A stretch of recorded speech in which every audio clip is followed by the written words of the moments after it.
Se pretende apoiar nosso canal e ajudar na geração contínua de conteúdo para você, é fácil. Basta visitar o link da lojinha na descrição sempre que precisar comprar algum produto. Com esse gesto simples, você estará oferecendo um apoio valioso.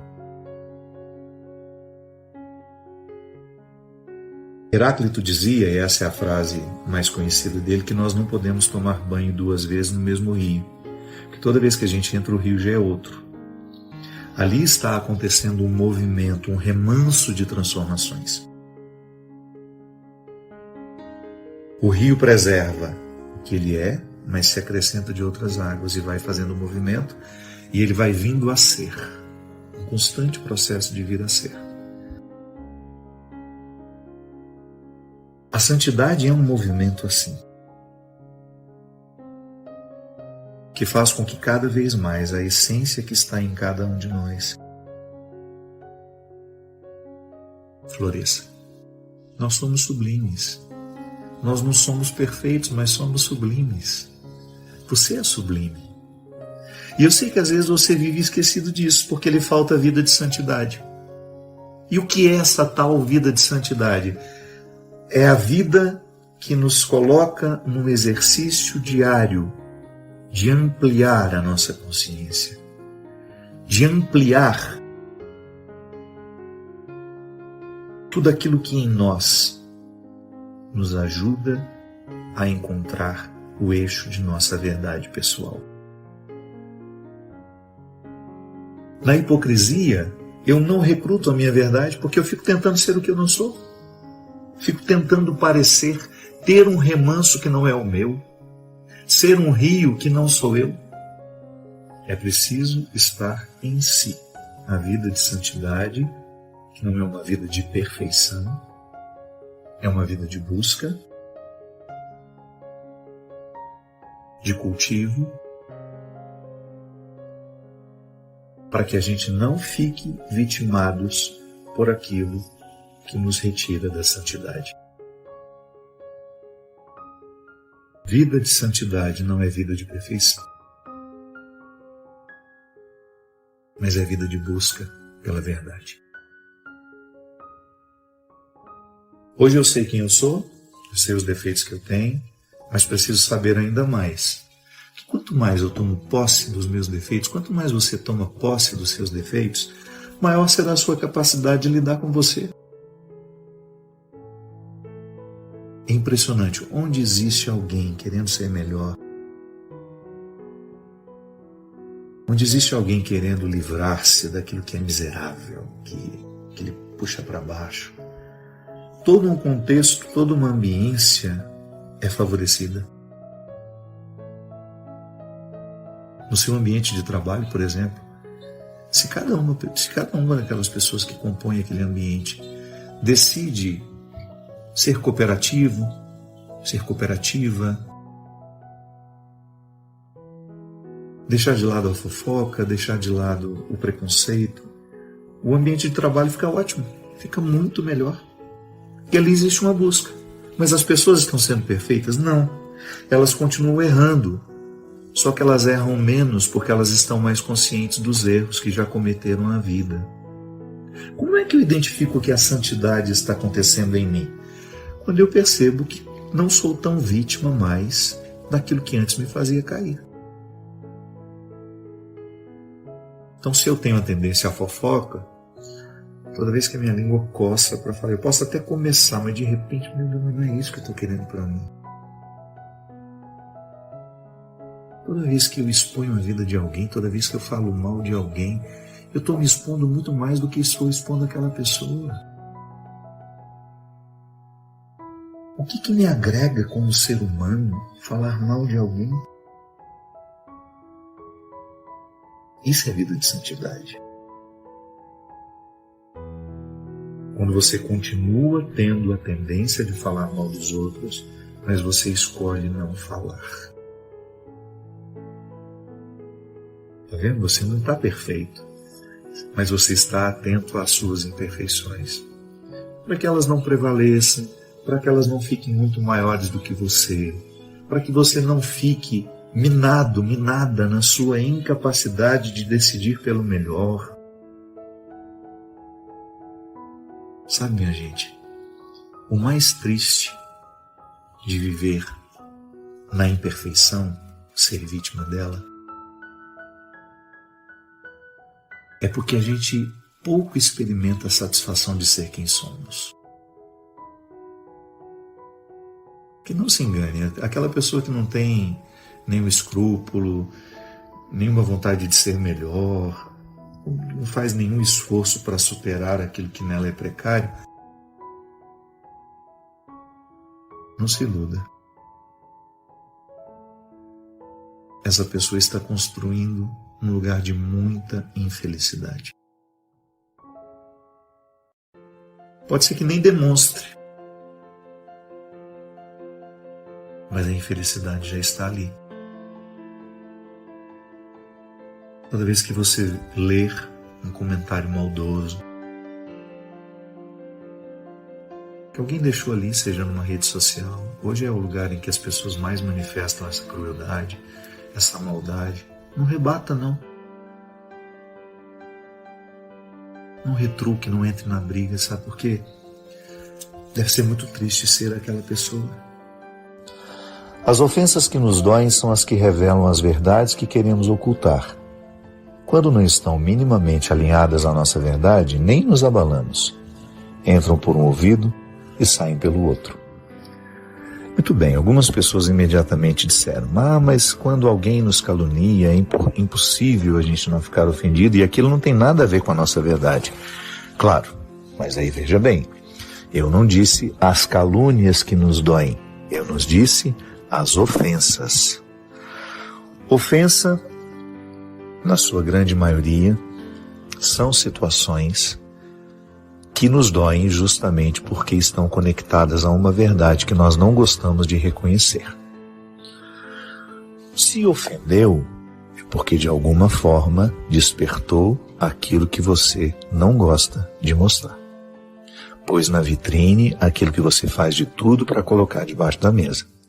Calúnia é quando não há nenhuma conexão com a nossa verdade. O outro inventou uma história. Entra num ouvido e sai pelo outro, só vai doer o tempo de passar de um ouvido para o outro.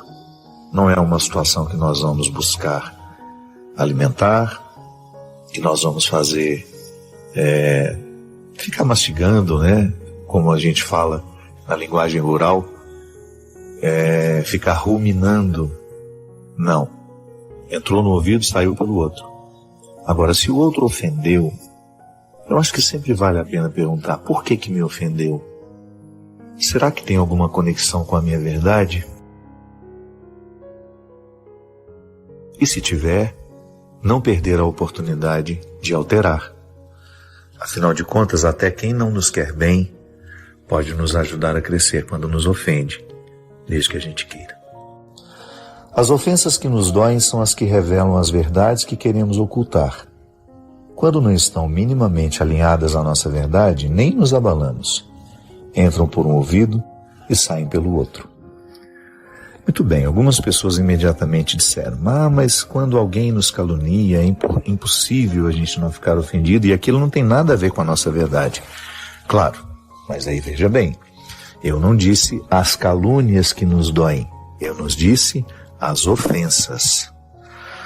Ofensa, na sua grande maioria, são situações que nos doem justamente porque estão conectadas a uma verdade que nós não gostamos de reconhecer.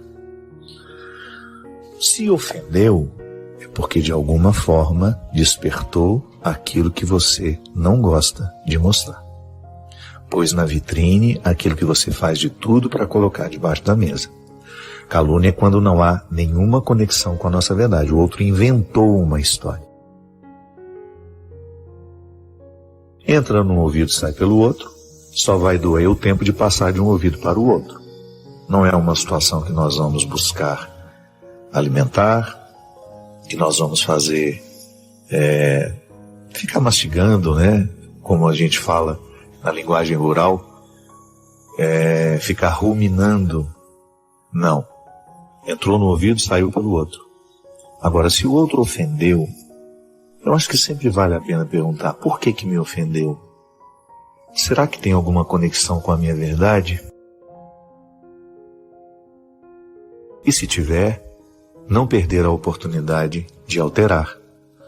Afinal de contas, até quem não nos quer bem pode nos ajudar a crescer quando nos ofende, desde que a gente queira. Quando uma vez bateram na porta da minha casa e disseram assim: é aqui que mora o seu Natinho? E eu disse: é. O que você é dele, menino? Falei: ele é meu pai. Aí o senhor virou e falou assim: pois é, seu pai bebeu demais, ele está caído lá no centro da cidade. Alguém precisa buscar. Eu me lembro que meu coração de menino naquela hora sofreu um golpe. Meu pai era alcoólatra, a gente sabia disso, mas ele ainda não tinha vivido aquela experiência tão trágica de não conseguir mais voltar para casa. E o pior, lá no centro da cidade, meu pai era um homem conhecido, um construtor famoso, bom de serviço, como dizia todo mundo lá. Fui eu, minha mãe, meu irmão. Me recordo como se fosse hoje. Havia chovido, meu pai ainda sujo do trabalho. Era um sábado à tarde. Tinha trabalhado a manhã inteira. Passou num boteco, ficou bebendo. Não teve força de voltar para casa. Estava na sua bicicleta, caiu. Ficou ali, na sarjeta. Havia chovido e ele estava misturado naquela lama que fica entre a calçada e a rua. Quando eu olhei meu pai daquele jeito, sabe? Fiquei pensando. Naquela hora, o que meu coração de criança conseguia sentir era vergonha, só. Medo de que algum coleguinha meu pudesse passar, ver meu pai daquele jeito. Hoje, depois de tanto tempo já passado, depois de tanta história já vivida, eu consigo identificar que o que naquela hora eu sentia não era vergonha, era indignação. Indignação. Porque a gente fica indignado quando a gente vê a pessoa certa no lugar errado. Todo mundo é a pessoa certa. Eu não acredito em pessoa errada. Eu acredito que a gente possa assumir erros, esquecer quem a gente é, mas a pessoa certa a gente sempre é. Porque enquanto nós estivermos no impulso do Espírito Santo, na força de sermos filhos de Deus, mesmo que no pecado, nós somos a pessoa certa. Por isso que você não tem o direito de desistir de você. Mas quando a pessoa certa está no lugar errado, a gente corre o risco de esquecer que ela é a pessoa certa. E aí a gente julga pela situação. E o que eu mais sentia vontade de fazer era retirar o meu pai dali logo, para que nós pudéssemos dar um banho nele, para que ele pudesse voltar a ser o meu pai. E às vezes a vida é assim. Nós também estamos caídos em tantas sarjetas por aí. E o pior, caídos sem alguém que possa vir nos ajudar a sair. Ou pior ainda, quando vemos aqueles que a gente ama caídos na sarjeta e não temos a coragem de ir lá desafiar a nossa vergonha, o nosso medo, para dizer no ouvido dela: você é a pessoa certa, mas está no lugar errado. Quem disse que você nasceu para ser assim, objeto dos outros? Objeto do prazer dos outros. Quem disse que você nasceu para ser isso? Quem disse que você nasceu para ser drogado? Quem disse que você nasceu para ser esse alcoólatra que você está sendo, para destruir a sua vida, destruir a vida de quem você ama? Quem disse? E eu me recordo que quando eu fiz essa música para Adriana, eu me lembrei da oportunidade que eu vi meu pai caído daquele jeito. Mas que pena, eu ainda não sabia cantar. Eu ainda não sabia fazer música, eu ainda não sabia pregar, eu ainda não era padre, eu nem imaginava que um dia eu seria padre. Por isso que depois que eu assumi o meu sacerdócio, eu não me canso de pregar contra o álcool, eu não me canso de pregar contra a droga, eu não me canso de pregar contra a prostituição. Sabe por quê? Tudo isso doeu em mim. Não aprendi nos livros, não. Doeu dentro da minha casa, com irmãs prostituídas, com irmãos drogados, com pai alcoolizado. Se hoje eu tiver força para lhe convencer, eu quero. De que você não nasceu para viver isso que viveram os meus irmãos.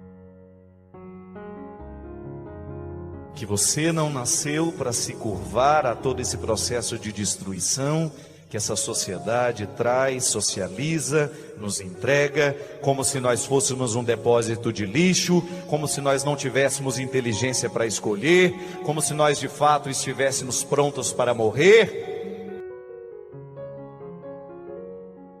Porque se a estrutura não é santa, eu tenho que santificá-la com a minha vida, eu tenho que santificá-la com o meu testemunho, porque se o mundo ainda não é santo, eu não tenho o direito de dizer que eu não serei também, ao contrário. Quanto maior for a presença do pecado, do diabo, das estruturas pecaminosas no mundo, maior tem que ser a nossa reação de homens e mulheres de Deus, porque nós não podemos nos curvar, mas nós temos que estar atento a todas as sarjetas da vida. Primeiro, para que a gente se levante dela. Depois, a gente tenha força de buscar aqueles que ainda não conseguiram sair. Porque cada vez que nós convencermos uma pessoa a se levantar das sarjetas da sua vida, sejam elas dos afetos, da realidade prática, concreta, de alguma forma o Espírito Santo estará santificando o mundo em nós e a partir de nós. Padre Fábio, estou me sentindo muito sozinha, tenho uma família maravilhosa, mas estou me sentindo mal. E isso não faz parte da minha pessoa. Eu acho que eu estou nesse momento achando que todos falam de mim, que todos me desejam mal, que todos sentem inveja das coisas que eu consigo, choro todos os dias, fico nervosa com qualquer coisa, penso besteiras na minha cabeça e não consigo mais ir para a faculdade cursar direito que eu estava fazendo. Me ajude. Meu nome é Larissa, tenho 20 anos. Tá vendo? O sintoma da Larissa é um sintoma já muito comum nos dias de hoje, que é essa ansiedade, insegurança, medo.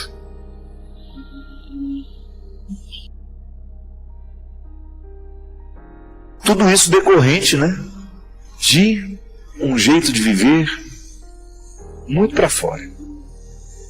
É claro que existem quadros assim que você precisa encaminhar, vamos ao médico, vamos ver o que está acontecendo com a gente, pode ser que esteja faltando lá uma substância física, química, que provoque o bem-estar, isso é outro caso.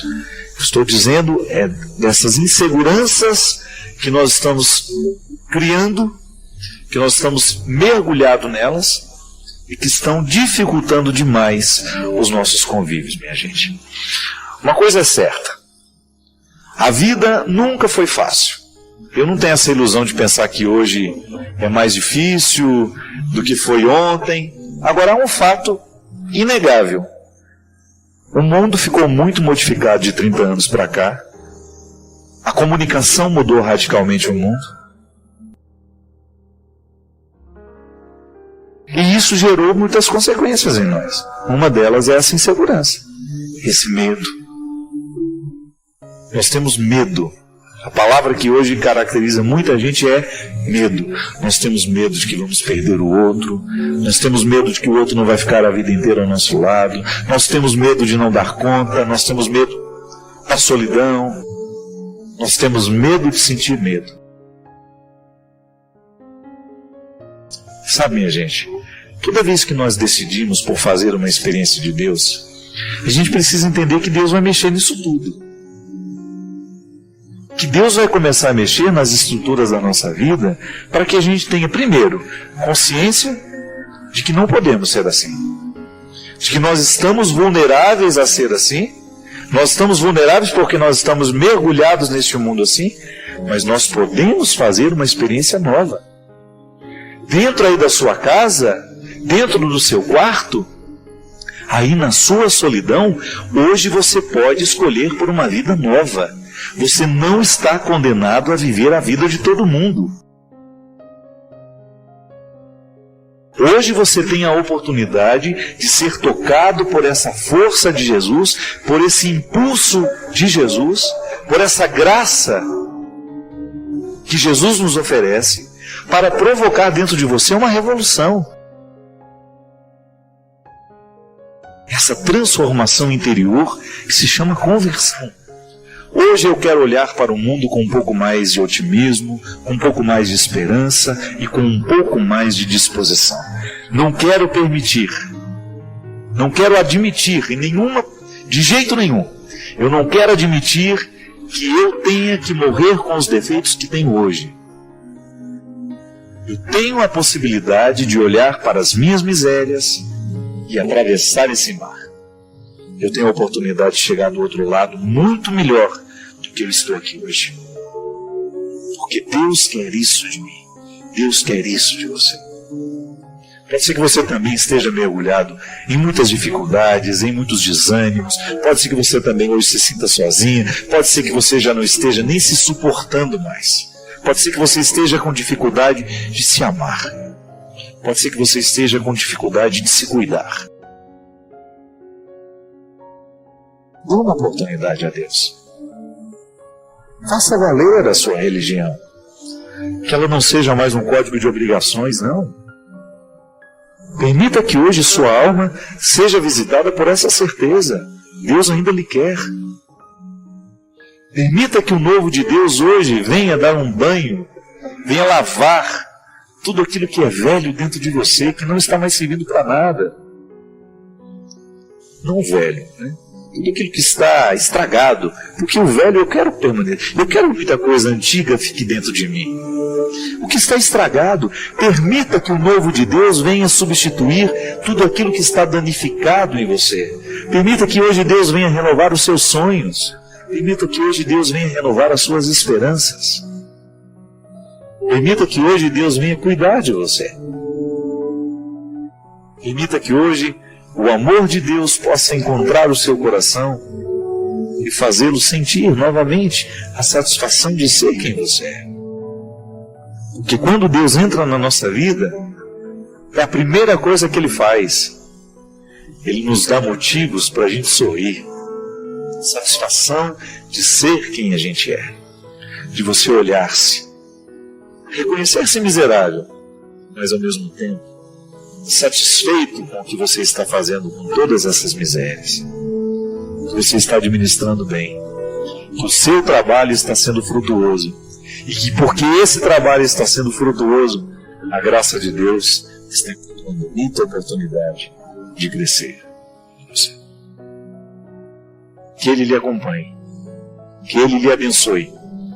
Que Ele lhe faça ter condições de jogar fora tudo que definitivamente não precisa mais continuar. Quando uma vez bateram na porta da minha casa e disseram assim: é aqui que mora o seu Natinho? E eu disse: é. O que você é dele, menino? Eu falei: ele é meu pai. Aí o senhor virou e falou assim: pois é, seu pai bebeu demais, ele está caído lá no centro da cidade. Alguém precisa buscar. Eu me lembro que meu coração de menino naquela hora sofreu um golpe.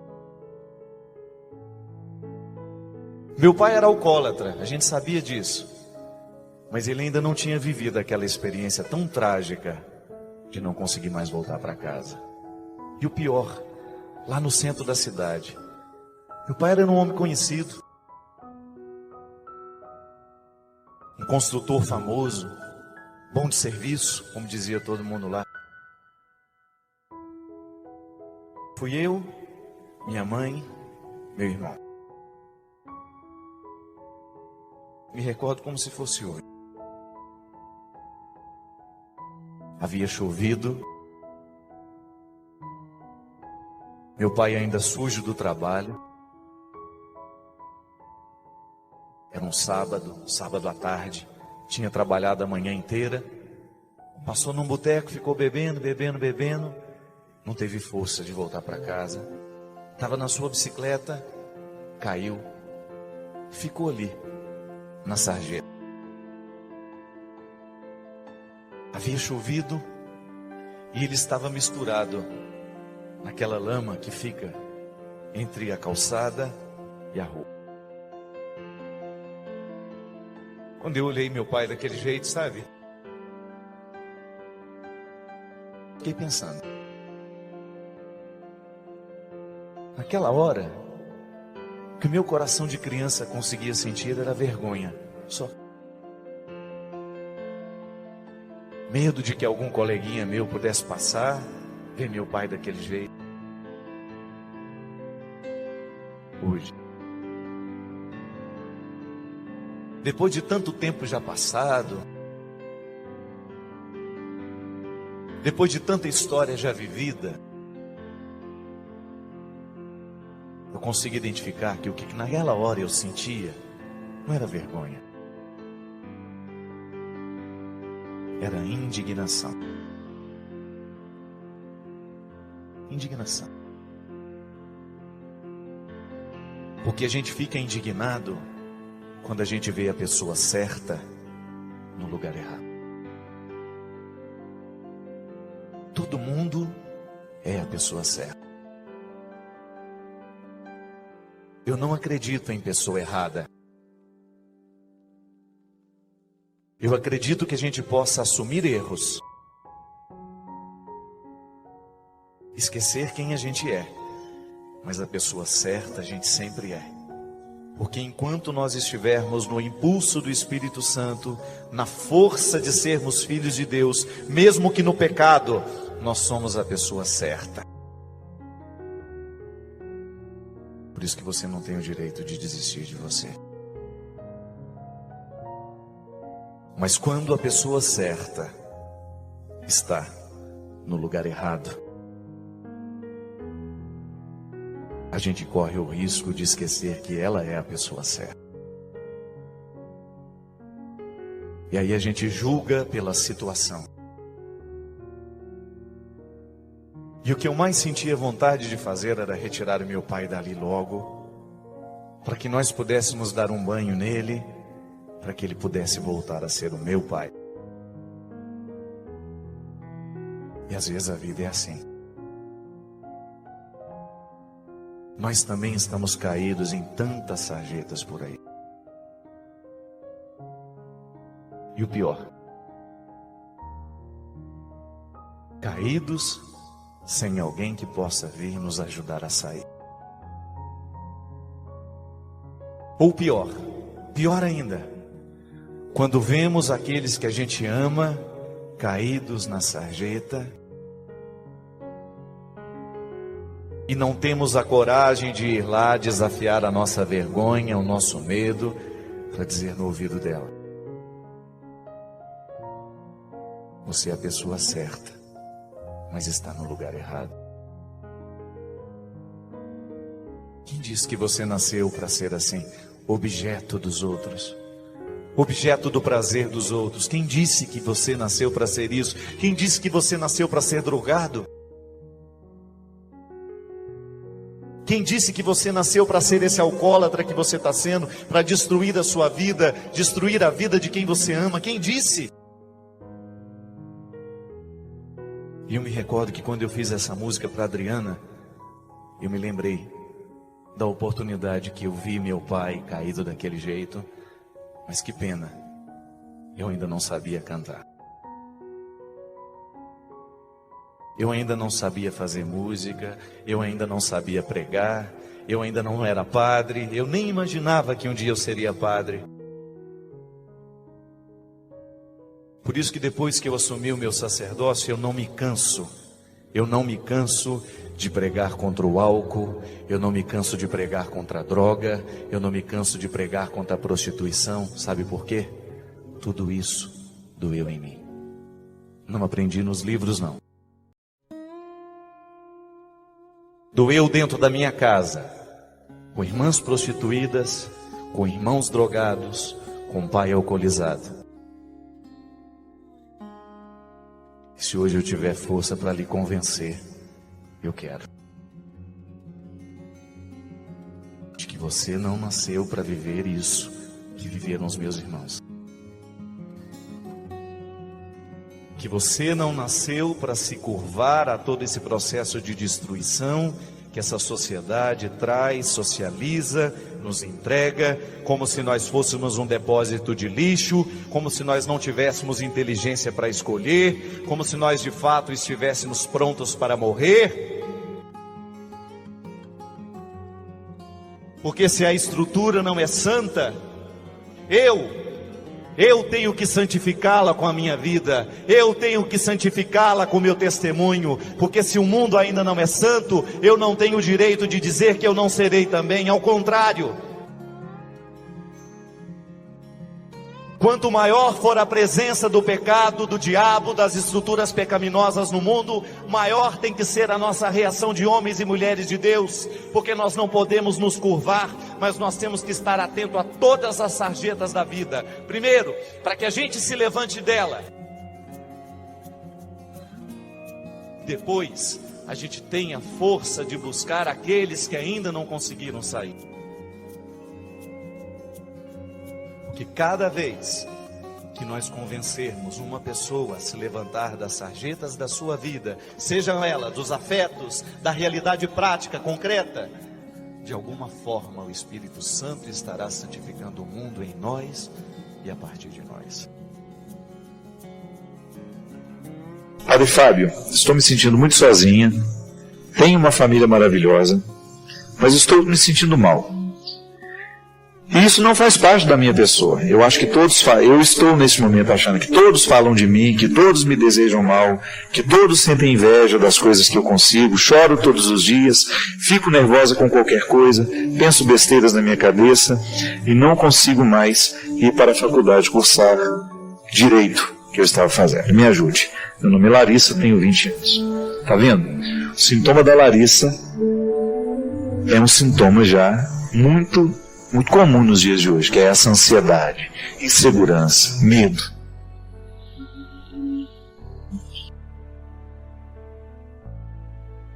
Tudo isso decorrente, de um jeito de viver muito para fora.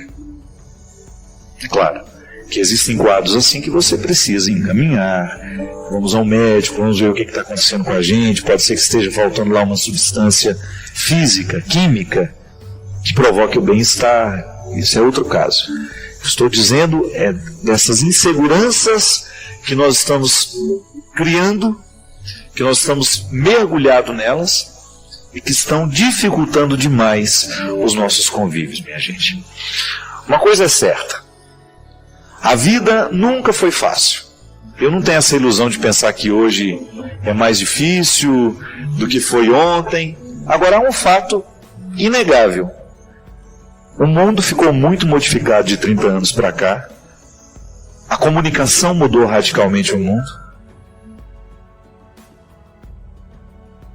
E isso gerou muitas consequências em nós. Uma delas é essa insegurança, esse medo. Nós temos medo. A palavra que hoje caracteriza muita gente é medo. Nós temos medo de que vamos perder o outro. Nós temos medo de que o outro não vai ficar a vida inteira ao nosso lado. Nós temos medo de não dar conta. Nós temos medo da solidão. Nós temos medo de sentir medo. Sabe, minha gente, toda vez que nós decidimos por fazer uma experiência de Deus, a gente precisa entender que Deus vai mexer nisso tudo. Que Deus vai começar a mexer nas estruturas da nossa vida para que a gente tenha, primeiro, consciência de que não podemos ser assim. De que nós estamos vulneráveis a ser assim. Nós estamos vulneráveis porque nós estamos mergulhados neste mundo assim, mas nós podemos fazer uma experiência nova. Dentro aí da sua casa, dentro do seu quarto, aí na sua solidão, hoje você pode escolher por uma vida nova. Você não está condenado a viver a vida de todo mundo. Hoje você tem a oportunidade de ser tocado por essa força de Jesus, por esse impulso de Jesus, por essa graça que Jesus nos oferece, para provocar dentro de você uma revolução. Essa transformação interior que se chama conversão. Hoje eu quero olhar para o mundo com um pouco mais de otimismo, com um pouco mais de esperança e com um pouco mais de disposição.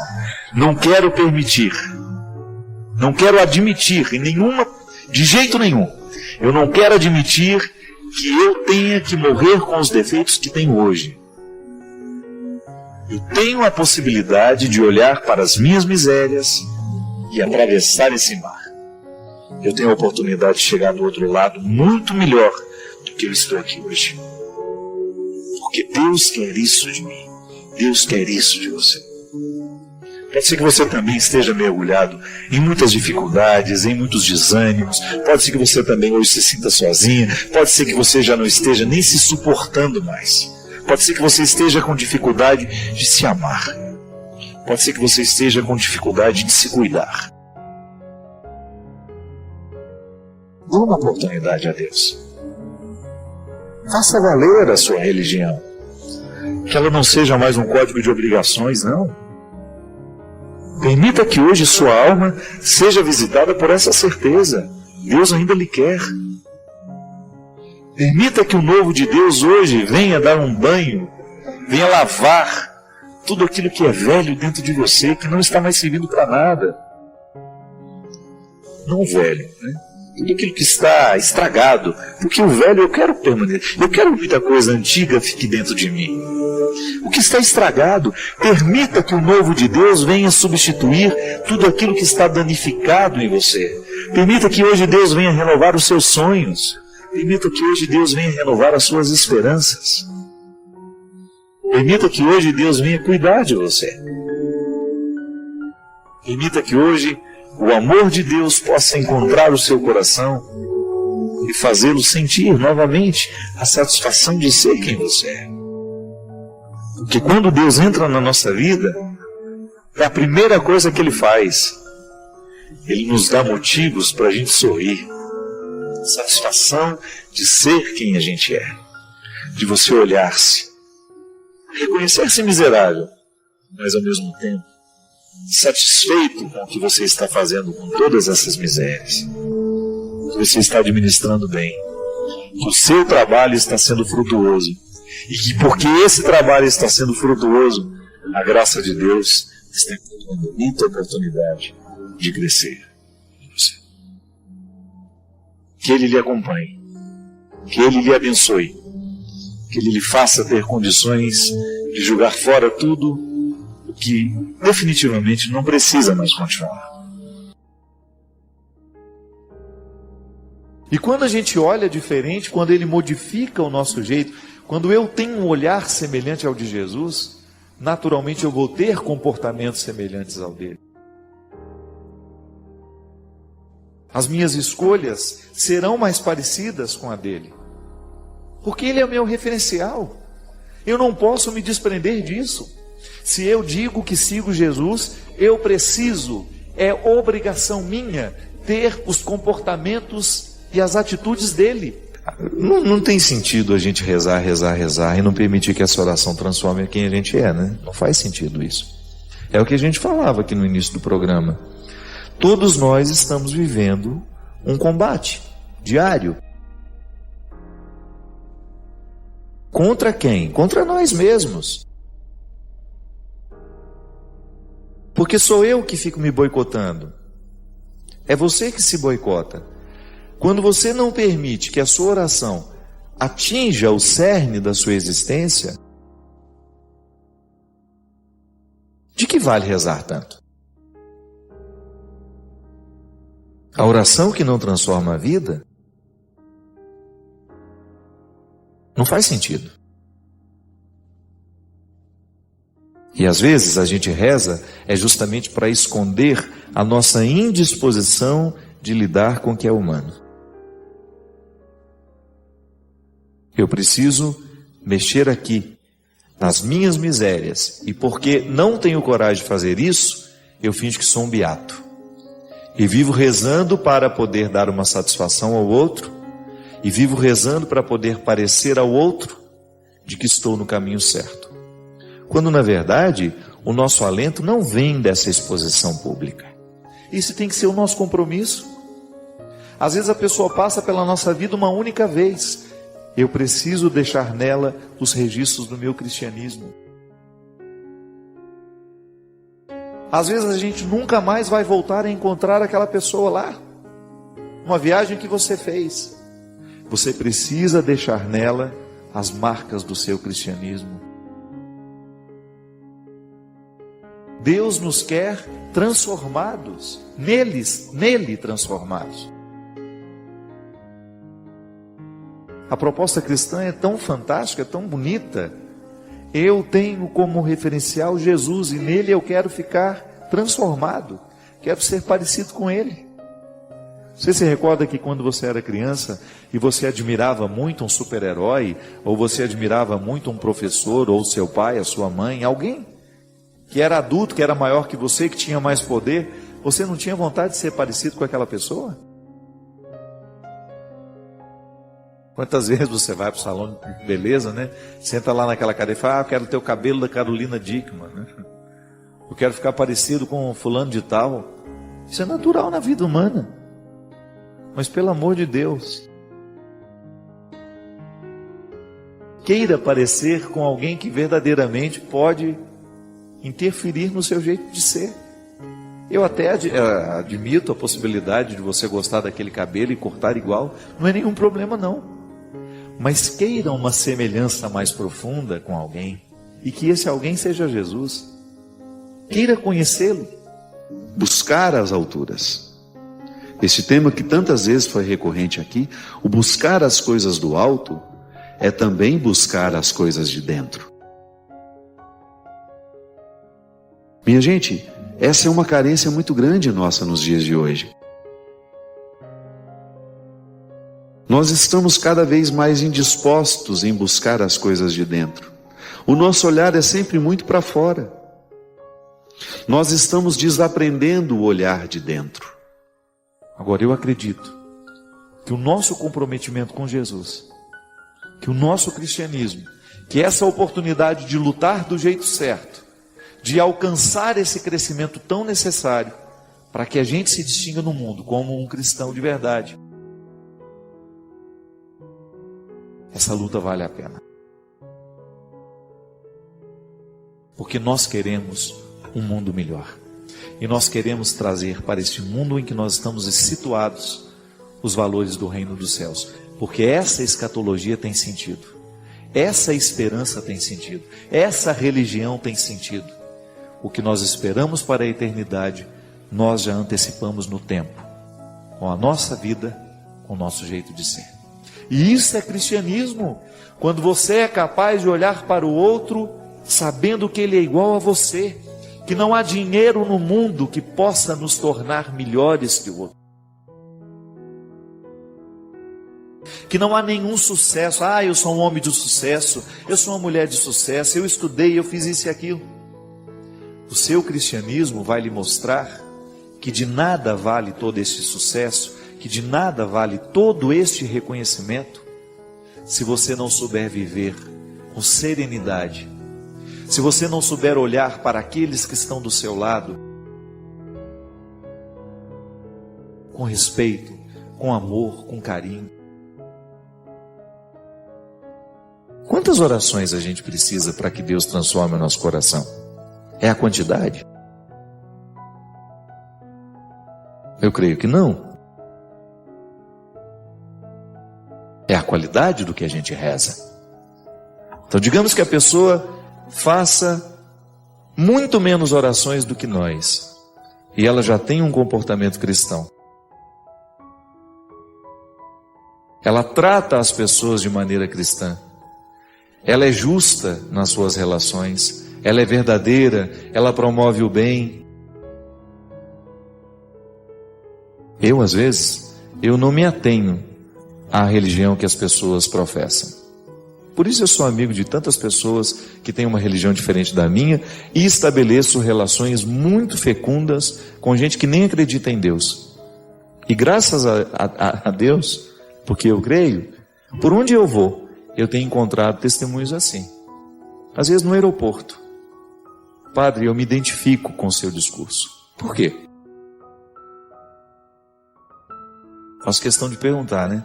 Não, a minha religião é outra, ou eu sou evangélico, mas gosto de ouvi-lo, eu sou espírita, gosto de ouvi-lo, ou eu não creio em nada e gosto de ouvi-lo. Eu não me atenho à religião que as pessoas professam. Eu me atenho ao bem que elas promovem. Fica de olho nisso, presta atenção nisso. Eu tenho falado muito sobre isso, sabe?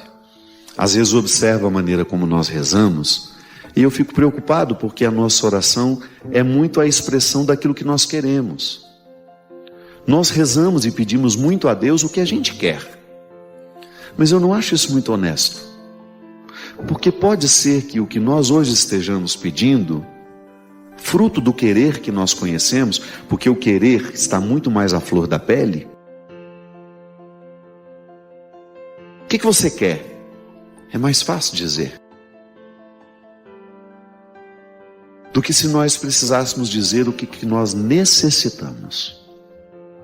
Então, quando a nossa oração é excessivamente a expressão do nosso querer, pode ser que ela não surta efeito, porque a gente acha que nós não estamos sendo correspondidos por aquilo que nós pedimos. Deus não esteja dando aquilo que a gente quer. Mas se a gente modifica um pouco a nossa maneira de pensar a oração, então eu apresento a Deus as minhas necessidades, e nem sempre eu sei dizer quais são. Porque eu fico muito preocupado com o que eu quero, eu não chego àquilo que eu necessito. A alma precisa de exercícios, assim como o corpo também. Por isso que a gente aprende. E tem muitos educadores cristãos, católicos, que entraram para a história justamente porque valorizavam as disciplinas do corpo, devem ser aplicadas nas disciplinas da alma, do conhecimento, do espírito. Aí você pode pegar todas as dimensões que não são materiais em nós. E as disciplinas da alma precisam ser aplicadas também nas disciplinas do corpo. É a visão integral do ser humano como totalidade. Aí tem aquela célebre frase: corpo são, mente sã. Mas às vezes hoje as pessoas, minha gente, elas estão muito indispostas ao movimento que leva para dentro. Elas estão muito ligadas o tempo todo, conectadas o tempo todo, na necessidade de dar respostas, de dar argumentos, de apresentar resultados. E ela vai desaprendendo de olhar-se. Ela vai desaprendendo o exercício que desde criança nós já aprendemos. Ela vai desaprendendo o que de criança ela aprendeu, que é justamente o olhar para dentro de si. Porque o que faz a diferença é a lei que nós temos no coração, é a nossa capacidade de ser honesto com as pequenas coisas. Não tem aquela frase? Quer conhecer alguém? Dê poder a ela. Quer conhecer uma pessoa? Dê poder a essa pessoa. Eu estou falando dessa religião que nós precisamos praticar nas pequenas coisas. Quando você vai lá acertar o salário com o seu funcionário, e você precisa ser justo com ele, porque ele trabalhou. Quando você não explora o outro, quando você paga o que é justo, por aquilo que foi feito, por aquilo que foi trabalhado, quando você é capaz de olhar para o seu funcionário e não reconhecer nele um ser humano de segunda categoria, mas é um ser humano igual a você. Talvez você tenha tido um pouco mais de oportunidades na vida, ganhou um pouco mais de dinheiro e esteja numa situação satisfatória. Seu funcionário não, mas ele é ser humano igual a você. Não é o fato de você ter dinheiro que o torna melhor que essa pessoa, não.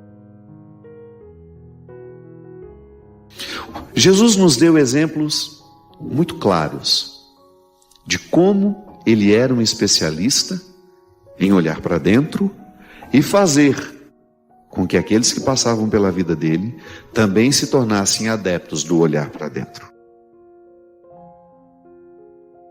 Você sabe que até os ateus se curvam diante da proposta de Jesus? Por quê? Porque ela, antes dela ser sobrenatural, ela é natural. Jesus tem um jeito muito peculiar, muito especial de olhar para o ser humano. E a proposta de Jesus realmente tem o poder de mudar o mundo, sabe por quê? Porque quando a proposta de Jesus é aplicada, a gente fica mais amável, a gente fica mais tolerante, a gente fica mais solidário, a gente fica mais fraterno, a gente fica mais verdadeiro, a gente fica mais justo. E não é isso que o mundo precisa? De gente que verdadeiramente esteja assim, que seja verdadeiro, que seja justo, que seja amável, que seja solidário. Se nós estamos rezando, pedindo a Ele o que a gente quer, e Ele sabe que nós não estamos necessitados daquilo que a gente quer, Ele não vai nos dar.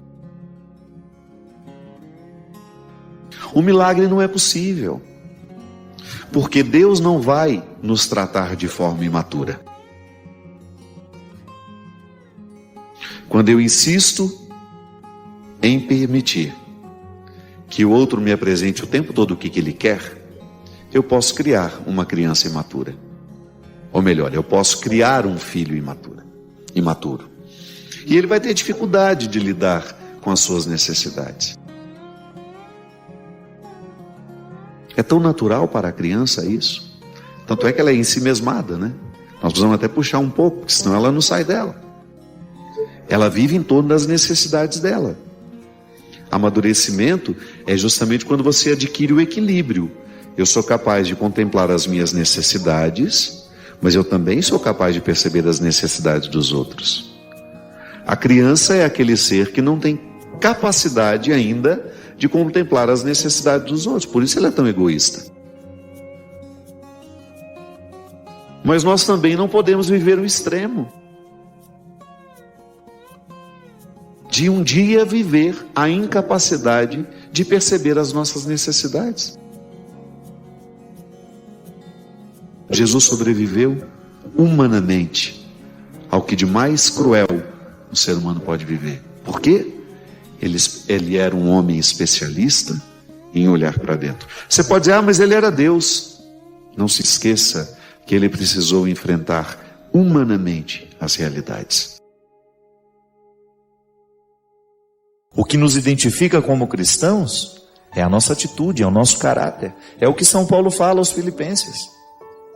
É essa capacidade de morrer para tudo aquilo que ofusca a presença de Deus em nós. Então, quer ser concreto com seu cristianismo? Elimine os vícios da sua vida. Quer ser concreto com o Evangelho? Elimine a fofoca da sua vida. Quer ser concreto? Seja mais justo. Quer ser honesto com o seu cristianismo? Para de falar mal dos outros. Utilize as redes sociais para promover o bem, ao invés de espalhar fofoca, isso e aquilo. Quer ser concreto com o seu cristianismo? Esqueça a maledicência, o rancor. Fique mais leve. Essa é a coroa que nós podemos receber. É quando ao final de um dia vivido, você perceber que você escolheu o que de melhor, o que de melhor existe na vida.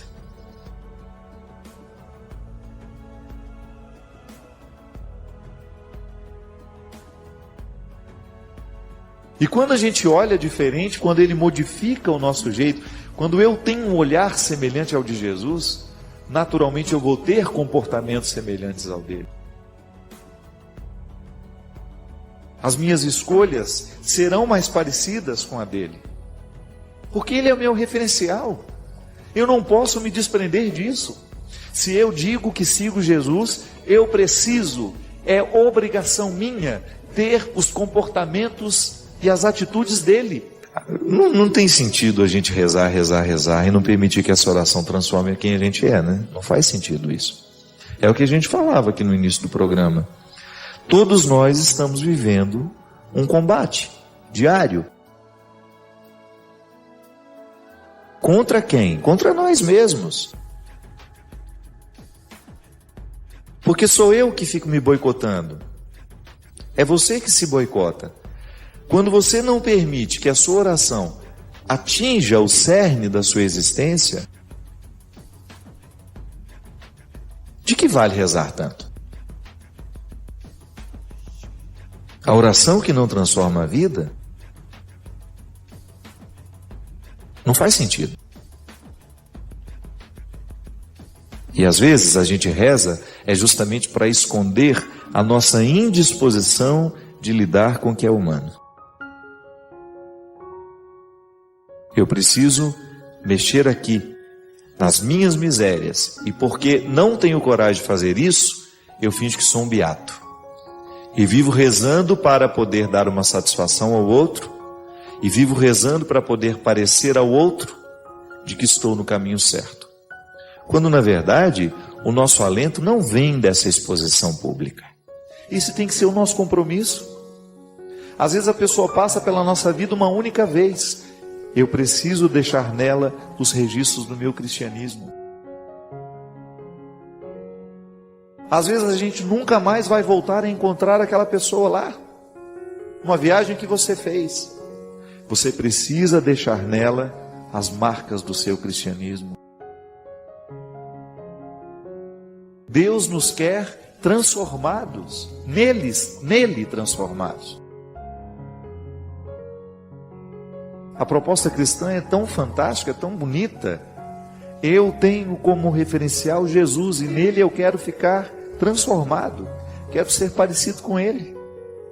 Você se recorda que quando você era criança e você admirava muito um super-herói, ou você admirava muito um professor, ou seu pai, a sua mãe, alguém que era adulto, que era maior que você, que tinha mais poder, você não tinha vontade de ser parecido com aquela pessoa? Quantas vezes você vai para o salão de beleza, né? Senta lá naquela cadeira e fala, eu quero ter o cabelo da Carolina Dickman, né? Eu quero ficar parecido com fulano de tal. Isso é natural na vida humana. Mas pelo amor de Deus, queira parecer com alguém que verdadeiramente pode interferir no seu jeito de ser. Eu até admito a possibilidade de você gostar daquele cabelo e cortar igual. Não é nenhum problema não. Mas queira uma semelhança mais profunda com alguém, e que esse alguém seja Jesus. Queira conhecê-lo. Buscar as alturas. Este tema que tantas vezes foi recorrente aqui, o buscar as coisas do alto, é também buscar as coisas de dentro. Minha gente, essa é uma carência muito grande nossa nos dias de hoje. Nós estamos cada vez mais indispostos em buscar as coisas de dentro. O nosso olhar é sempre muito para fora. Nós estamos desaprendendo o olhar de dentro. Agora, eu acredito que o nosso comprometimento com Jesus, que o nosso cristianismo, que essa oportunidade de lutar do jeito certo, de alcançar esse crescimento tão necessário para que a gente se distinga no mundo como um cristão de verdade, essa luta vale a pena. Porque nós queremos um mundo melhor. E nós queremos trazer para este mundo em que nós estamos situados os valores do reino dos céus. Porque essa escatologia tem sentido. Essa esperança tem sentido. Essa religião tem sentido. O que nós esperamos para a eternidade, nós já antecipamos no tempo. Com a nossa vida, com o nosso jeito de ser. E isso é cristianismo. Quando você é capaz de olhar para o outro sabendo que ele é igual a você, que não há dinheiro no mundo que possa nos tornar melhores que o outro, que não há nenhum sucesso, eu sou um homem de sucesso, eu sou uma mulher de sucesso, eu estudei, eu fiz isso e aquilo.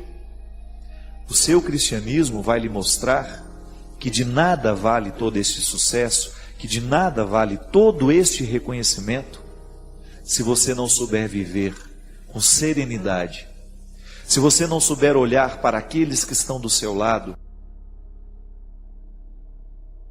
com respeito, com amor, com carinho. Quantas orações a gente precisa para que Deus transforme o nosso coração? É a quantidade? Eu creio que não. É a qualidade do que a gente reza. Então, digamos que a pessoa faça muito menos orações do que nós, e ela já tem um comportamento cristão. Ela trata as pessoas de maneira cristã. Ela é justa nas suas relações. Ela é verdadeira. Ela promove o bem. Eu, às vezes, não me atenho à religião que as pessoas professam. Por isso eu sou amigo de tantas pessoas que têm uma religião diferente da minha e estabeleço relações muito fecundas com gente que nem acredita em Deus. E graças a Deus, porque eu creio, por onde eu vou, eu tenho encontrado testemunhos assim. Às vezes no aeroporto. Padre, eu me identifico com o seu discurso. Por quê? Faço questão de perguntar, né? Não, a minha religião é outra, ou eu sou evangélico, mas gosto de ouvi-lo, eu sou espírita, gosto de ouvi-lo, ou eu não creio em nada e gosto de ouvi-lo. Eu não me atenho à religião que as pessoas professam. Eu me atenho ao bem que elas promovem. Fica de olho nisso, presta atenção nisso. Eu tenho falado muito sobre isso, sabe? Às vezes observo a maneira como nós rezamos, e eu fico preocupado porque a nossa oração é muito a expressão daquilo que nós queremos.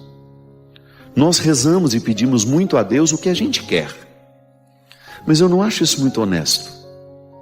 Porque pode ser que o que nós hoje estejamos pedindo, fruto do querer que nós conhecemos, porque o querer está muito mais à flor da pele. O que você quer? É mais fácil dizer do que se nós precisássemos dizer o que nós necessitamos. Então, quando a nossa oração é excessivamente a expressão do nosso querer, pode ser que ela não surta efeito, porque a gente acha que nós não estamos sendo correspondidos por aquilo que nós pedimos. Deus não esteja dando aquilo que a gente quer. Mas se a gente modifica um pouco a nossa maneira de pensar a oração, então eu apresento a Deus as minhas necessidades, e nem sempre eu sei dizer quais são. Porque eu fico muito preocupado com o que eu quero, eu não chego àquilo que eu necessito. A alma precisa de exercícios, assim como o corpo também. Por isso que a gente aprende. E tem muitos educadores cristãos, católicos, que entraram para a história justamente porque valorizavam as disciplinas do corpo, devem ser aplicadas nas disciplinas da alma, do conhecimento, do espírito. Aí você pode pegar todas as dimensões que não são materiais em nós. E as disciplinas da alma precisam ser aplicadas também nas disciplinas do corpo. É a visão integral do ser humano como totalidade. Aí tem aquela célebre frase: corpo são, mente sã. Mas às vezes hoje as pessoas, minha gente, elas estão muito indispostas ao movimento que leva para dentro. Elas estão muito ligadas o tempo todo, conectadas o tempo todo, na necessidade de dar respostas, de dar argumentos, de apresentar resultados. E ela vai desaprendendo de olhar-se. Ela vai desaprendendo o exercício que desde criança nós já aprendemos. Ela vai desaprendendo o que de criança ela aprendeu, que é justamente o olhar para dentro de si. Porque o que faz a diferença é a lei que nós temos no coração, é a nossa capacidade de ser honesto com as pequenas coisas. Não tem aquela frase? Quer conhecer alguém? Dê poder a ela. Quer conhecer uma pessoa? Dê poder a essa pessoa. Eu estou falando dessa religião que nós precisamos praticar nas pequenas coisas. Quando você vai lá acertar o salário com o seu funcionário, e você precisa ser justo com ele, porque ele trabalhou. Quando você não explora o outro, quando você paga o que é justo, por aquilo que foi feito, por aquilo que foi trabalhado, quando você é capaz de olhar para o seu funcionário e não reconhecer nele um ser humano de segunda categoria, mas é um ser humano igual a você. Talvez você tenha tido um pouco mais de oportunidades na vida, ganhou um pouco mais de dinheiro e esteja numa situação satisfatória. Seu funcionário não, mas ele é ser humano igual a você. Não é o fato de você ter dinheiro que o torna melhor que essa pessoa, não. Jesus nos deu exemplos muito claros de como ele era um especialista em olhar para dentro e fazer com que aqueles que passavam pela vida dele também se tornassem adeptos do olhar para dentro. Você sabe que até os ateus se curvam diante da proposta de Jesus? Por quê? Porque ela, antes dela ser sobrenatural, ela é natural. Jesus tem um jeito muito peculiar, muito especial de olhar para o ser humano. E a proposta de Jesus realmente tem o poder de mudar o mundo, sabe por quê? Porque quando a proposta de Jesus é aplicada, a gente fica mais amável, a gente fica mais tolerante, a gente fica mais solidário, a gente fica mais fraterno, a gente fica mais verdadeiro, a gente fica mais justo. E não é isso que o mundo precisa? De gente que verdadeiramente esteja assim, que seja verdadeiro, que seja justo, que seja amável, que seja solidário. Se nós estamos rezando, pedindo a Ele o que a gente quer, e Ele sabe que nós não estamos necessitados daquilo que a gente quer, Ele não vai nos dar. O milagre não é possível, porque Deus não vai nos tratar de forma imatura. Quando eu insisto em permitir que o outro me apresente o tempo todo o que ele quer, eu posso criar uma criança imatura. Ou melhor, eu posso criar um filho imaturo. E ele vai ter dificuldade de lidar com as suas necessidades. É tão natural para a criança isso. Tanto é que ela é ensimesmada, né? Nós precisamos até puxar um pouco, porque senão ela não sai dela. Ela vive em torno das necessidades dela. Amadurecimento é justamente quando você adquire o equilíbrio. Eu sou capaz de contemplar as minhas necessidades, mas eu também sou capaz de perceber as necessidades dos outros. A criança é aquele ser que não tem capacidade ainda de contemplar as necessidades dos outros, por isso ele é tão egoísta. Mas nós também não podemos viver o extremo de um dia viver a incapacidade de perceber as nossas necessidades. Jesus sobreviveu humanamente ao que de mais cruel o ser humano pode viver. Por quê? Ele era um homem especialista em olhar para dentro. Você pode dizer, mas ele era Deus. Não se esqueça que ele precisou enfrentar humanamente as realidades.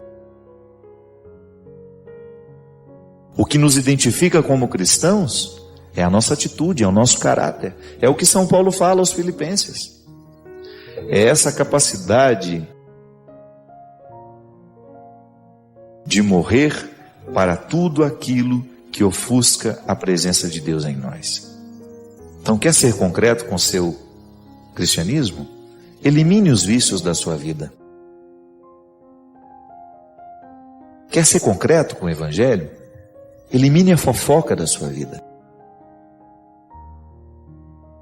Quer ser concreto? Seja mais justo. Quer ser honesto com o seu cristianismo? Para de falar mal dos outros. Utilize as redes sociais para promover o bem, ao invés de espalhar fofoca, isso e aquilo. Quer ser concreto com o seu cristianismo? Esqueça a maledicência, o rancor. Fique mais leve.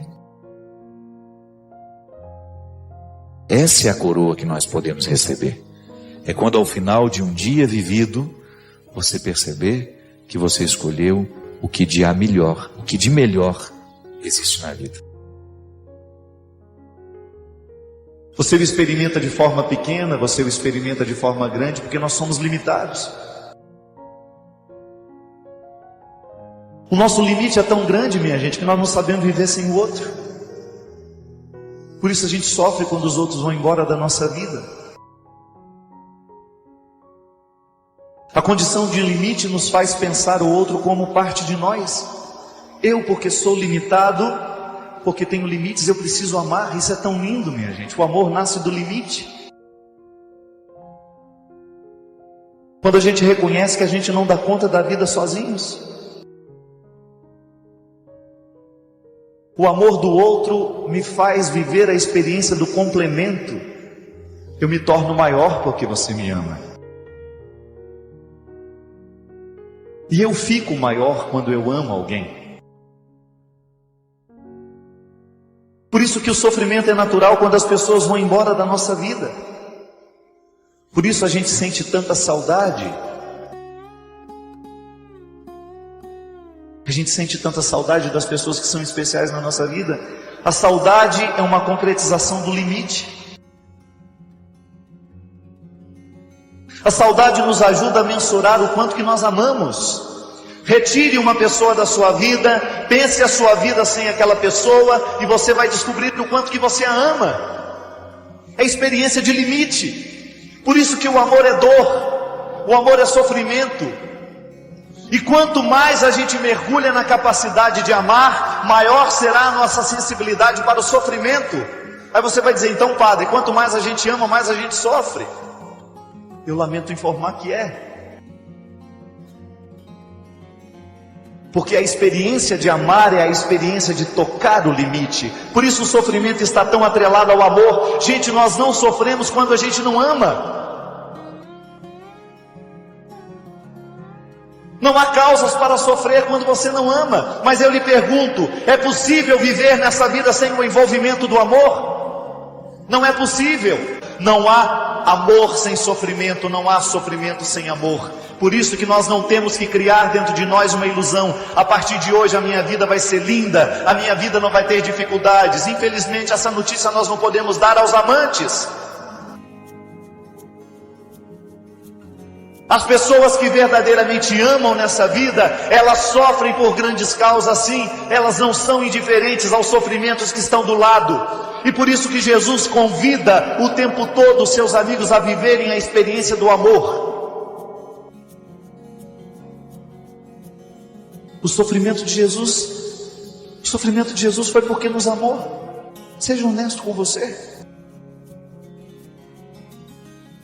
O momento em que você mais sofreu na sua vida é porque foi o momento em que você mais amou. Ou que você identificou o amor traído, ou porque você identificou o amor ausente. É seu. O sofrimento costuma embrulhar com papel estranho aquilo que é bonito. Padre, mas não é bonito ver partir uma pessoa que a gente ama?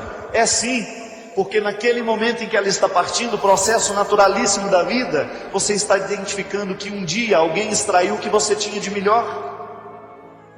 A gente não chora por quem não fez diferença na vida da gente, não, gente. Se a gente está sofrendo por alguma causa, é porque aquilo é importante para nós. Por isso que nós não podemos desprezar a matéria do nosso sofrimento. Por isso que nós não podemos fechar a porta e dizer, aqui você não entra. Como não entra? Se ele está justamente pronto, parado na porta, para mostrar aquilo que você tem de mais precioso. Eu não tenho como deixar de sofrer, porque eu não tenho como deixar de amar. E tenho certeza que se hoje você tivesse que passar por esse processo de escolha, você também não iria querer. De repente você acorda e a vida não é mais do jeito que você queria. De repente as pessoas que você ama vão embora. De repente as pessoas morrem de maneira trágica. E nós ficamos aqui com essa vida precisando dar um jeito nela. É o parto novamente. É a minha experiência de estar mais uma vez no útero da vida, sofrendo o processo da contração e a vida me expulsando. E agora? O que você vai fazer? Aí chegamos ao primeiro ponto. Eu não posso mudar o fato de ter que sofrer. Você não pode mudar o fato de você ter que sofrer. Então aí nos vem uma pergunta. Se eu vou ter que sofrer nessa vida, então eu preciso descobrir como sofrer. Não é tanto o porquê sofrer, mas como sofrer. Quantas vezes você se pergunta, meu Deus, por que eu estou sofrendo tanto assim? E você chega a alguma resposta? Nem sempre. Nem sempre nós encontramos respostas para as causas do nosso sofrimento. Nem sempre nós conseguimos chegar à resposta do porquê que a dor bateu à nossa porta. Agora eu pergunto para você, se você não pode chegar à resposta, ou se até mesmo chegar à resposta não adianta muita coisa, não alivia o sofrimento que você sofre, qual é a outra pergunta que você pode fazer? Eu não tenho como mudar a dor, ela está aqui, bateu à minha porta, então agora eu preciso descobrir como sofrer. Padre Fábio, sua bênção. Gostaria que o senhor me retirasse uma dúvida. Por que a gente sofre tanto quando a gente ama? Minha filha, não tem como ficar só com a parte boa do negócio, né? O amor é uma doação. Toda vez que eu amo, de alguma forma eu estou saindo de mim. De alguma forma eu estou permitindo que o outro entre dentro da minha vida, dentro do contexto da minha vida. E é natural que isso esbarre, que isso machuque, que isso provoque dificuldades que fazem a gente sofrer. Amar é você dar ao outro um espaço na sua vida, mas ao mesmo tempo é você aceitá-lo como ele é, né? E nem sempre o jeito do outro ser é totalmente favorável. Às vezes são incômodos que provocam sofrimentos, são situações desagradáveis que geram da própria convivência, mas aí quando a gente ama, a gente é capaz de passar por cima de tudo isso, porque o amor que a gente tem é infinitamente superior àquilo que nos desagrada. O problema é quando aquilo que nos desagrada fica superior ao tanto que a gente ama. É por isso que aí vai ficar mais difícil perdoar. Quando você não tem amor suficiente para perdoar, é porque a parte ruim do outro está prevalecendo, e aí é um descuido que pode acontecer ao longo da vida. Se a gente não toma cuidado, a gente faz prevalecer a pior parte do outro. E aí é um cuidado que a gente precisa ter também, não é verdade? Será que eu estou favorecendo com que o outro me ame? Esse exame de consciência a gente precisa fazer sempre, porque às vezes a gente fica querendo esperar A gente fica esperando do outro sempre que ele nos ame, que ele nos trate com carinho, que ele nos trate com respeito, mas a gente não faz o nosso movimento para que ele nos trate assim. Então é uma questão que nós precisamos ter coragem de tocar, né? Será que eu, com o meu jeito de ser, favoreço com que as pessoas me amem? Porque, gente, às vezes a gente encontra gente tão aborrecida, mas tão aborrecida,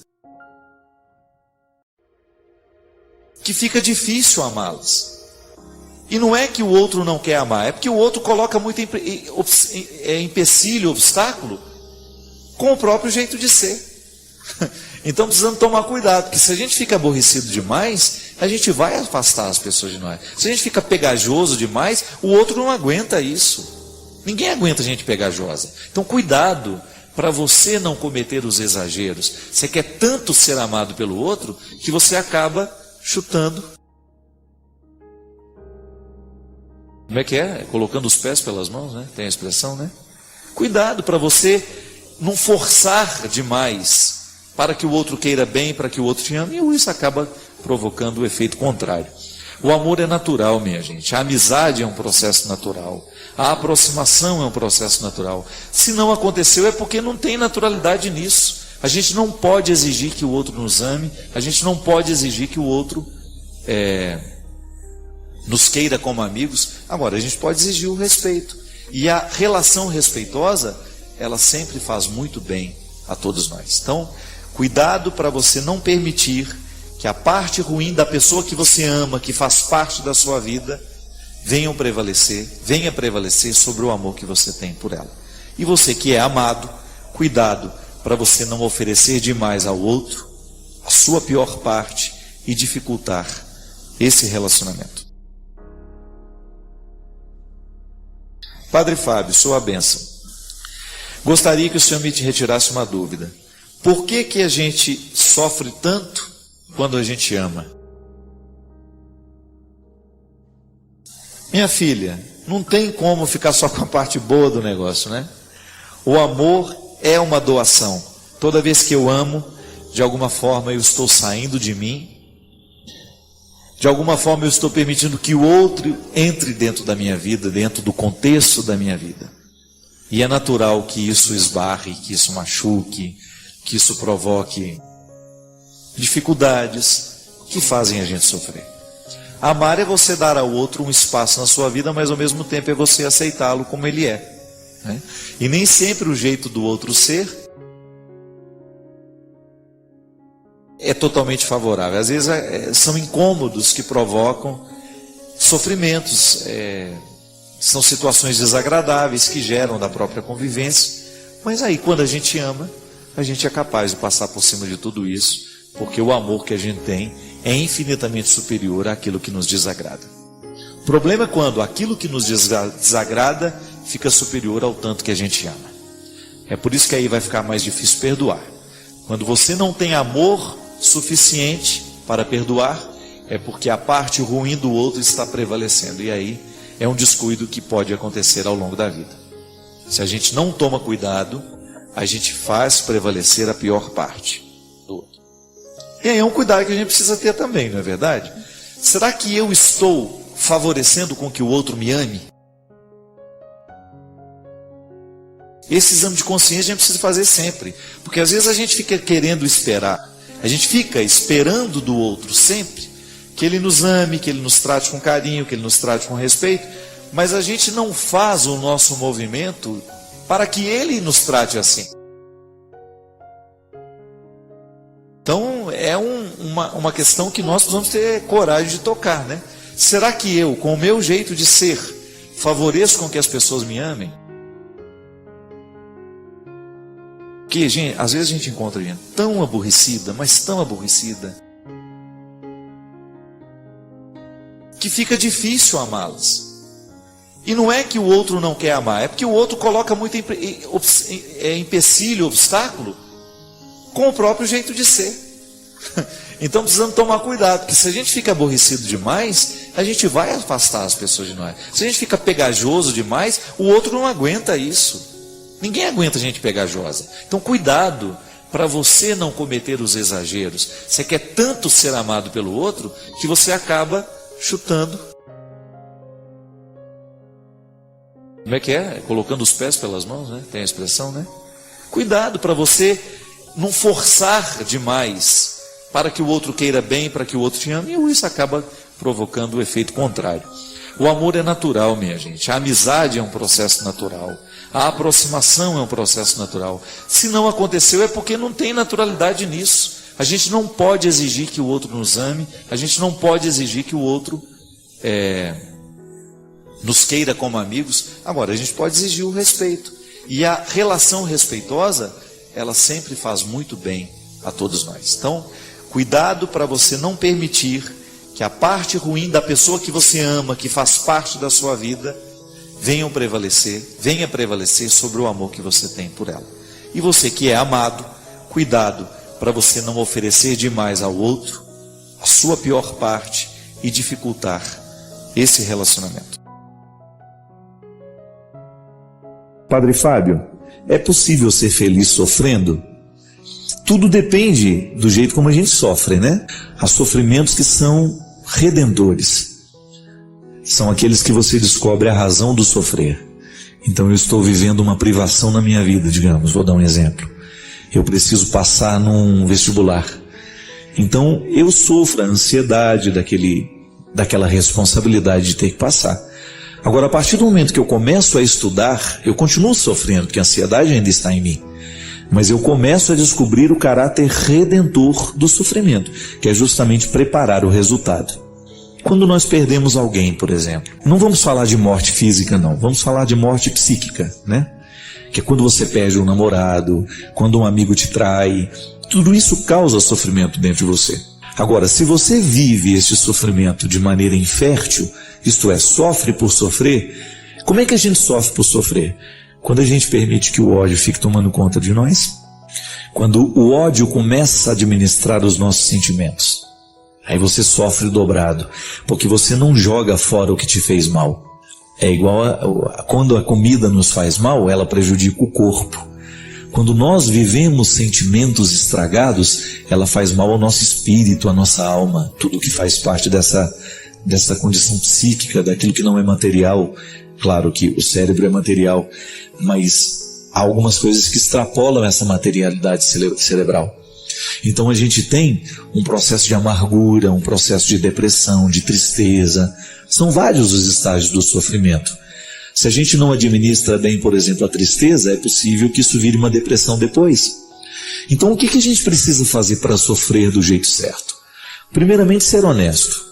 Coloca a questão que lhe faz sofrer e pergunte-se: será que vale a pena sofrer tudo mesmo que eu estou sofrendo por isso? Às vezes nós sofremos tanto por pessoas que não valem a pena, não é verdade? Às vezes nós empacamos tanto tempo da nossa vida com sofrimentos, com pessoas que não tinham a menor consideração por nós, ou às vezes pessoas até passageiras, né? E às vezes nós ficamos sofrendo demoradamente por causa disso. Não. A gente precisa administrar isso. E o único jeito que a gente tem de administrar o sofrimento é racionalizando. O que provoca o sofrimento dentro de nós é o jeito como nós pensamos o sofrimento. Uma ideia vai me fazer mal à medida em que eu alimento essa ideia dentro de mim. Agora, se eu reconstruo, se eu substituo a ideia que me faz mal por uma ideia que me faz bem, então eu começo a superar a dor, eu começo a superar o sofrimento. Então a gente pode sim buscar esta realização, a gente pode ser feliz mesmo no momento do sofrimento. Basta que você olhe o sofrimento de um jeito novo, de um jeito diferente, e não fique se amargurando tanto, estendendo demais no tempo a experiência que poderia ser muito bem curta. Às vezes nós encontramos pessoas que não fazem a amizade com a vida. A gente tem que fazer esse pacto com a vida todos os dias, minha gente. Todo mundo sofre. Não adianta você pensar que é um privilégio seu você sofrer. Não é. Nós sofremos o tempo todo por questões que são nossas. Agora, você já imaginou se nós vamos parar a nossa vida porque a gente está sofrendo? Então o mundo não vai caminhar mais. E o mais interessante é que quando nós administramos bem o sofrimento, nós crescemos como pessoas. Nós ficamos mais interessantes. Nós ficamos melhores. a gente tem mais história para contar, a gente tem mais conteúdo, digamos assim. O conteúdo da vida está diretamente associado ao que nós sabemos fazer com acontecimentos. É isso que mais cedo ou mais tarde a gente vai poder relembrar, a gente vai poder contar, a gente vai poder dar testemunho, a gente vai poder dar exemplo e o melhor, até aconselhar aqueles que estão passando pela mesma situação e não sabem como agir. Precisamos o tempo todo administrar bem o que nos acontece, porque no momento que a gente administra bem a nossa vida, nós ajudamos até a ajudar a administrar a vida do outro também. Mas não vai querer administrar a vida do outro se você não administra a sua, né? Tem que ter primeiro esta responsabilidade com aquilo que é seu. Sofra no tempo certo, sofra do jeito certo. Não permita que as mágoas, que as coisas ruins da vida demorem demais dentro de você, porque isso não vale a pena. O bom mesmo é a gente julgar fora o que precisa ser julgado para a gente só ficar com o que é bom. O bem que fazemos, por menor que seja, tem o poder de consertar o mundo. Nós já sabemos que tudo aquilo que nós realizamos repercute. Pode repercutir muito, pode repercutir pouco, mas repercute. O bem que você realiza a alguém pode repercutir naquele alguém, pode repercutir nas pessoas que estão ligadas àquele alguém. O mal também. Toda vez que nós fazemos o mal a alguém, prejudicamos com a nossa palavra, com o nosso gesto, com a nossa desonestidade, com a nossa mentira. Nós fazemos sofrer aquela pessoa que foi vítima da nossa maldade e naturalmente os entornos dela. Por isso que é tão importante a gente ter consciência das nossas ações. Nós temos falado muito de posicionamento nos dias de hoje. Fulano de tal precisa se posicionar. Eu sempre penso, o cristão já está posicionado. O cristianismo é um posicionamento. Porque não dá para ser cristão e ser a favor da mentira, da desonestidade, do roubo. Não pode ser cristão e ao mesmo tempo ser favorável a tudo aquilo que nos destrói como sociedade, posturas diabólicas. Não dá para você conciliar a sua vida cristã com a fofoca, com a maldade. Então, se você escolheu ser cristão ou não, se você se posicionou no mundo a partir de uma crença religiosa, você naturalmente tem um código de responsabilidade a ser seguido. Não é verdade? Eu sou cristão. O meu posicionamento é sempre estar de acordo com tudo aquilo que faz o Evangelho acontecer. Não faz o Evangelho acontecer, não vai contar comigo. Esse é meu esforço diário. Sou muito falho, claro, mas eu luto para que o meu posicionamento seja sempre o Evangelho. E na minha vida, como cristão, eu não posso conciliar as minhas maldades com aquilo que eu aprendi com Jesus. Jesus passou no mundo fazendo o bem, sempre, acolhendo a todos, curando os que estavam diante dele, os que solicitavam a sua intervenção. Jesus passou reconciliando os corações, reintegrando pessoas que se sentiam excluídas pelos seus pecados, pelas suas misérias. Jesus passou fazendo o bem. E a minha missão é esta. E eu tenho certeza que mesmo que você não professe o cristianismo, a sua religião lhe sugere fazer o bem a quem passar por você. E é tão lindo ver a corrente do bem se fortalecendo, crescendo. Toda vez que o bem é feito, toda vez que o bem consegue acontecer por meio de nossas ações, palavras e pensamentos, nós temos o poder de consertar o mundo. O bem que fazemos, por menor que seja, tem o poder de consertar o mundo. nós já sabemos que tudo aquilo que nós realizamos repercute. Pode repercutir muito, pode repercutir pouco, mas repercute. O bem que você realiza a alguém pode repercutir naquele alguém, pode repercutir nas pessoas que estão ligadas àquele alguém. O mal também. Toda vez que nós fazemos o mal a alguém, prejudicamos com a nossa palavra, com o nosso gesto, com a nossa desonestidade, com a nossa mentira. Nós fazemos sofrer aquela pessoa que foi vítima da nossa maldade e, naturalmente, os entornos dela. Por isso que é tão importante a gente ter consciência das nossas ações.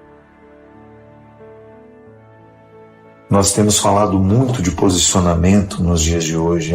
Fulano de tal precisa se posicionar. Eu sempre penso, o cristão já está posicionado. O cristianismo é um posicionamento.